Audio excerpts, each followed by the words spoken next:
Essa semana, durante uma audiência no Senado, 3 pastores confirmaram a atuação fraudulenta de pastores dentro do Ministério da Educação.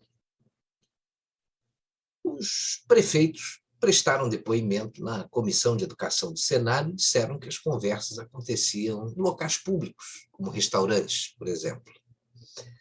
Os pastores informavam que estavam cobrando para garantir a construção de escolas e de creches. Se não tivesse pagamento de contrapartidas dos municípios, o valor não ia ser liberado. Segundo um dos prefeitos, o pagamento dessa propina deveria ser feito em bíblias, em ouro ou em dinheiro. Por outro lado, um dos pastores disse que tinha uma grande influência sobre o Ministério da Educação. Teve prefeito que recebeu proposta para pagar R$ 40 mil.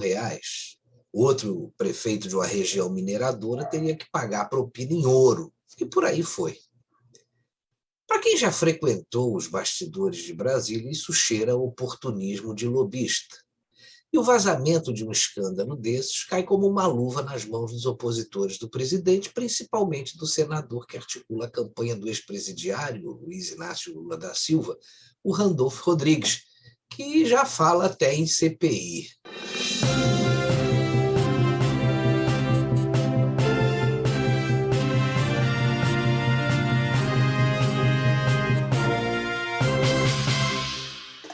O ministro de Estado recebe dezenas de pessoas por dia em seu gabinete. São pedidos de deputados, senadores, de organizações e até de empresas.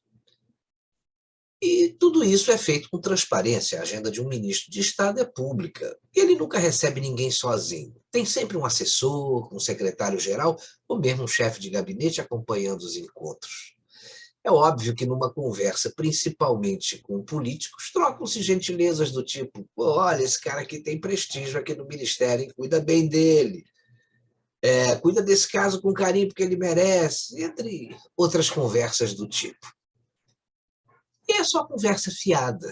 Quem já foi a uma audiência com o ministro de Estado vai lá e fala sobre o seu pleito.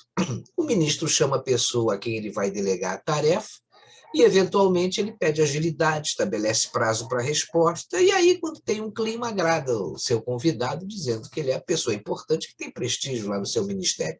É só uma gentileza muito comum nessa esfera política aí.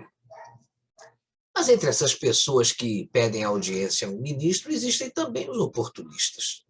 Se o ministro é um pastor, outros iguais, nem sempre bem intencionados, se aproveitam da situação para tentar tirar uma vantagem. De repente, questiona o ministro sobre as prefeituras que serão contempladas ou não com determinada verba. Vincula, por exemplo, o interesse de sua igreja àquela questão e acaba obtendo alguma informação que ele vai utilizar lá na frente do seu golpe. Um oportunista numa situação dessas mostra para aquele de quem pretende tirar algum que ele teve com o ministro e que tem muito prestígio com ele. Tudo conversa fiada, né? Ele conta a sua história. E talvez com alguma informação privilegiada que obteve durante a sua visita, ele monta o seu circo. Só que é muita ingenuidade ou mau caratismo alguém achar que o ministro visitado, ou até mesmo o presidente da República, compactuam com esse tipo de atitude.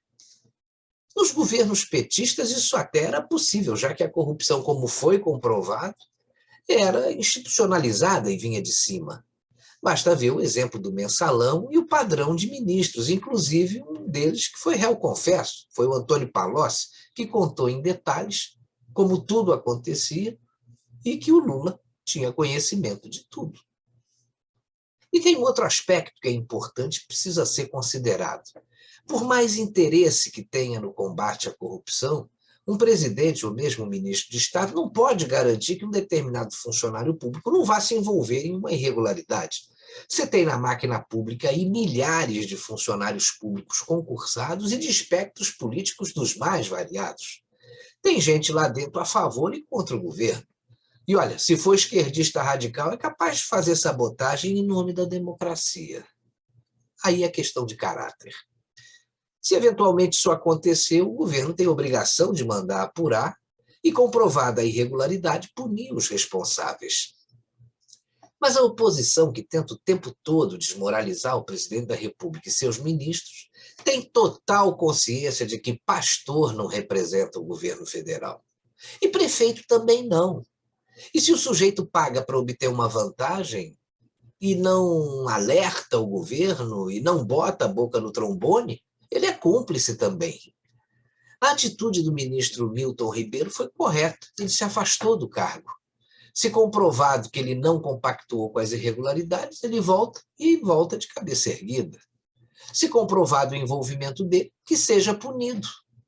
Mas veja uma coisa, na semana passada, o pivô das denúncias sobre o ex-ministro da Educação Milton Ribeiro, o pastor Gilmar Santos, eximiu tanto o presidente Jair Bolsonaro quanto o ex-ministro Milton Ribeiro de qualquer responsabilidade nas denúncias envolvendo supostas irregularidades na pasta. Mas como está difícil para a oposição encontrar irregularidades no governo do presidente Jair Bolsonaro, ela não vai considerar esses depoimentos, ou vai fazer de tudo para que eles não sejam considerados, né? Ela vai tentar abrir outra CPI para que seus membros de sempre tenham um grande palanque nesse ano eleitoral, já que sem esse palanque tendem a amargar uma derrota muito grande nas próximas eleições.